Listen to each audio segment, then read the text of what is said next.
The champagne glass shattered against the marble floor, sending Dom Pérignon across Italian leather shoes worth more than most people's cars. But I didn't flinch. I kept my eyes locked on Harold Blackwood as he stood at the head of his mahogany dining table, face flushed with expensive wine and cheaper prejudice.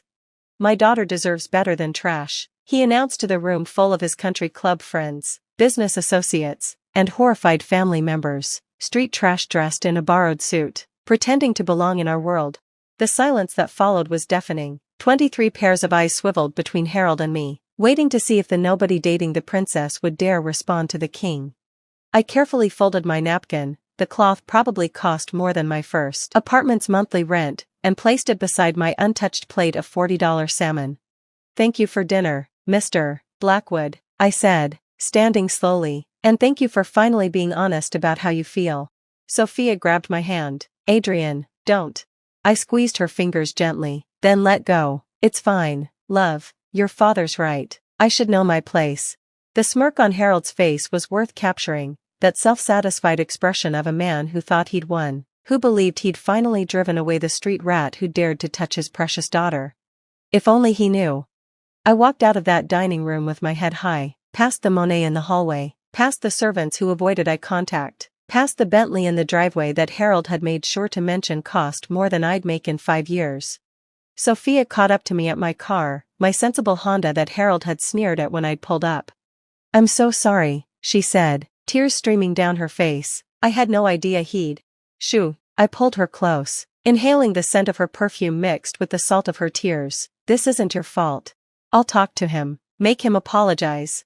"No." I tucked a strand of her dark hair behind her ear. "No more apologizing for him. No more making excuses. He said what he's been thinking for the past year. At least now we know where we stand. Adrian, please, don't let him ruin us." I kissed her forehead. "He can't ruin what's real. Soph, I'll call you tomorrow, okay?" She nodded reluctantly, and I drove away from the Blackwood estate, watching in my rearview mirror as the mansion grew smaller, its lights twinkling like stars I'd supposedly never reach. My phone started buzzing before I even hit the main road. I ignored it, knowing it was probably Sophia's mother, Victoria, trying to smooth things over, or maybe her brother James, offering awkward solidarity. They weren't bad people, just weak ones, too afraid of Harold to ever stand up to him. But I had more important calls to make. I voice-dialed my assistant as I merged onto the highway. "Catherine, I know it's late. Mr. Cross, is everything all right?" Catherine had been with me for 6 years. Since before the world knew who Adrian Cross really was, she could read my moods like a book. "Cancel the Blackwood Industries merger." Silence. Then, "Sir, we're supposed to sign papers on Monday. The due diligence is complete. Financing is secured." "I'm aware. Kill it. The termination fees alone will be." "I don't care about the fees. Send the notice to their legal team tonight. Cite irreconcilable differences in corporate culture and vision." "Adrian." Catherine dropped the formalities, which she only did when she thought I was making a mistake. "This is a $2 billion deal, whatever happened at dinner." He called me trash, Cat, in front of a room full of people, made it clear that someone like me will never be good enough for his family or, by extension, his business. That bastard. Catherine's fingers were already flying across her keyboard. I could hear it through the phone. "I'll have legal draw up the termination papers within the hour. Want me to leak it to the financial press?" "Not yet. Let him wake up to the official notice first. We'll let the media have it by noon tomorrow." "With pleasure, sir. Anything else?" I thought for a moment. "Yes. Set up a meeting with Pinnacle Corp for Monday. If Blackwood Industries won't sell, maybe their biggest competitor will." Catherine laughed. "You're going to buy his rival instead?" "Why not? Trash has to stick together, right?" I hung up and drove the rest of the way to my penthouse in silence. The city lights blurred past, each one a reminder of how far I'd come from the kid who'd slept in shelters and survived on free school lunches. Harold Blackwood thought he knew me, thought he'd researched enough to understand what kind of man was dating his daughter. He knew I'd grown up poor, that I'd started working at 14, that I'd put myself through community college and then university through sheer determination and an unhealthy amount of caffeine. What he didn't know was that the scrappy kid he looked down on had built a corporate empire while staying in the shadows, that Cross Technologies, the company his own firm was desperately trying to merge with to stay relevant in the tech age, was mine, that I'd spent the last decade acquiring patents, poaching talent, and strategically positioning myself to become the kingmaker in our industry. He didn't know because I'd kept it quiet, using holding companies and trusted executives as the face of my operations. I'd learned early that real power came from being underestimated, from letting blowhards like Harold think they held all the cards. My phone rang as I pulled into my building's garage. Harold CFO, Martin Webb. That was faster than expected. Adrian, it's Martin. I'm sorry to call so late, but we just received a notice from Cross Technologies terminating the merger agreement. There must be some mistake. No mistake, Martin. But we're set to sign Monday. The board has already approved. Shareholders are expecting. Then the board should have thought about that before their CEO publicly humiliated me at dinner tonight. Silence. Then, quietly, what did Harold do? Ask him yourself. I'm sure he'll give you his version. Good night, Martin. I hung up and headed to my penthouse, pouring myself a scotch and settling onto the balcony to watch the city sleep. Somewhere out there, Harold Blackwood was about to have his evening ruined. I wondered if he'd make the connection immediately or if it would take him a while to realize that the trash he'd dismissed controlled the one thing his company needed to survive the next fiscal year. My phone buzzed. Sophia calling. I let it go to voicemail, not trusting myself to separate my anger at her father from my love for her. She didn't deserve to be caught in the crossfire, but some battles couldn't be avoided. By morning, my phone had logged 47 missed calls. Harold had tried reaching me 6 times himself, which must have been killing him. The great Harold Blackwood, reduced to repeatedly calling someone he'd declared trash. I was reviewing quarterly reports over breakfast when Catherine called. The financial press got wind of the terminated merger. Bloomberg wants a statement. Tell them Cross Technologies has decided to explore other opportunities that better align with our values and vision for the future. Vague and devastating. I love it. She paused. Also, Harold Blackwood is in the lobby. I nearly spit out my coffee. He's here?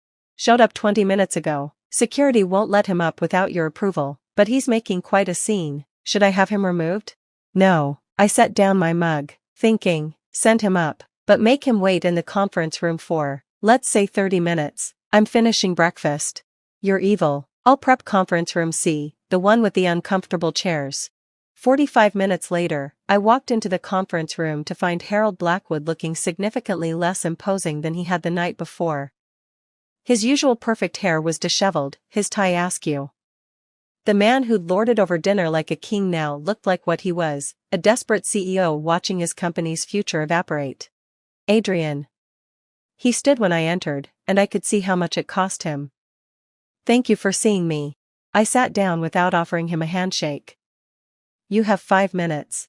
He swallowed his pride like broken glass. I apologize for last night. My words were inappropriate. Inappropriate? I laughed. You called me trash in front of your entire social circle. You humiliated me in your own home, at your own table, while I was there as your guest and your daughter's fiancé. I was drunk.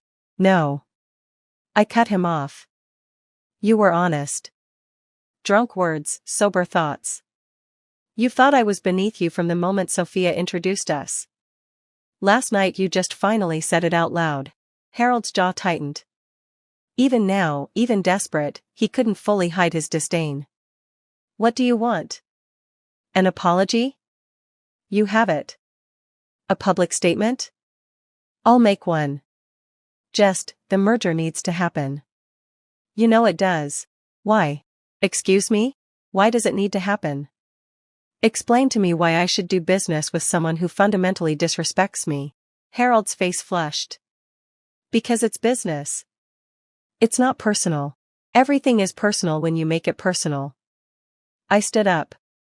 You researched me, right? Dug into my background? Found out about the foster homes, the free lunch programs, the night shifts at warehouses to pay for textbooks? He nodded reluctantly. But you stopped there. You saw where I came from and assumed that defined me. You never looked at where I was going. I walked to the window, gesturing at the city below. Do you know why Cross Technologies is successful, Harold? Because you have good products. Because I remember being hungry. Because I remember being dismissed, overlooked, underestimated. Every person we hire, every deal we make, every product we develop, I ask myself if we're creating opportunity or just protecting privilege. I turned back to him. Your company represents everything I built mine to fight against. Old money protecting old ideas, keeping the door closed to anyone who didn't inherit their seat at the table. That's not. Isn't it? Name one person on your board who didn't go to an Ivy League school. One executive who grew up below the poverty line. One senior manager who had to work 3 jobs to put themselves through community college. His silence was answer enough. The merger is dead, Harold. Not because you insulted me, but because you showed me who you really are. And more importantly, you showed me who your company really is. This will destroy us, he said quietly. Without this merger, Blackwood Industries won't survive the next 2 years. Then maybe it shouldn't. I headed for the door. Maybe it's time for the old guard to make way for companies that judge people by their potential, not their pedigree. Wait. He stood up so fast his chair tipped over. What about Sophia? You're going to destroy her father's company? Her inheritance? I paused at the door. Sophia is brilliant, talented, and capable. She doesn't need to inherit success, she can build her own. That's the difference between us, Harold. You see inheritance as destiny. I see it as a crutch. She'll never forgive you. Maybe not. But at least she'll know I have principles that can't be bought or intimidated away. Can you say the same? I left him there and went back to my office. Catherine was waiting with a stack of messages and a knowing look. Pinnacle Corp wants to meet Monday morning. They're very interested in discussing an acquisition. Good. Make sure Harold hears about it by this afternoon. Already arranged for the information to leak. She paused.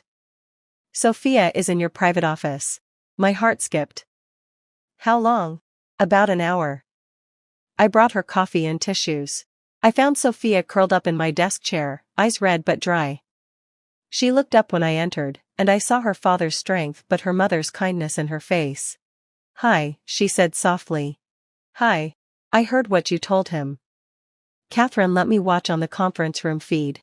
I sat on the edge of my desk. And I think. She stood up, coming to stand between my knees. I think I've been a coward. Letting him treat you that way, making excuses, hoping it would get better. Soph.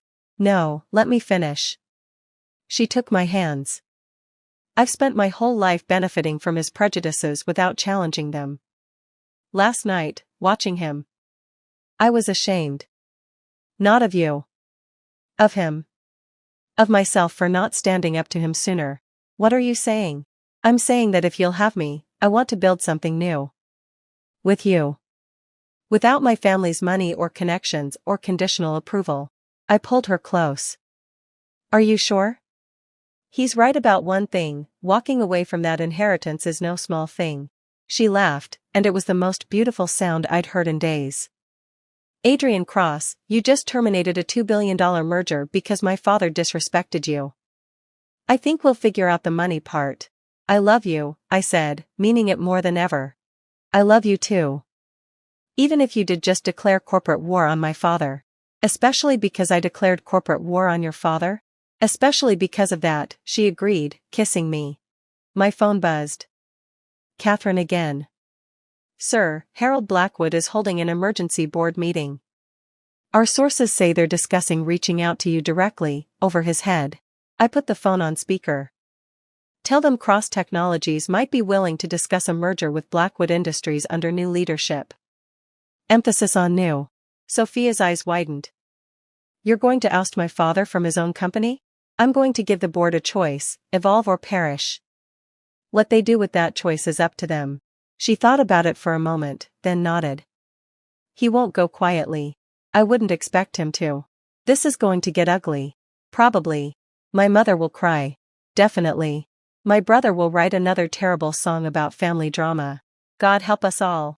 She smiled, and it was sharp and beautiful and a little bit dangerous. So when do we start? I smiled back.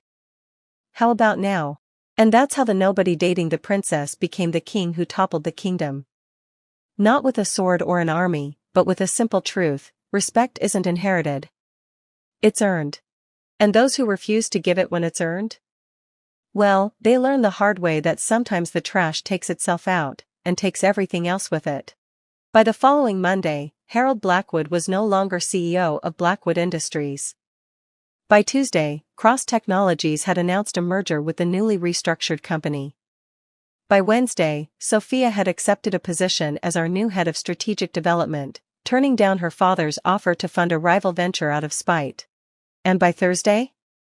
Well, by Thursday, Harold Blackwood had learned the most expensive lesson of his life. Never call someone trash unless you're prepared to be thrown out with it.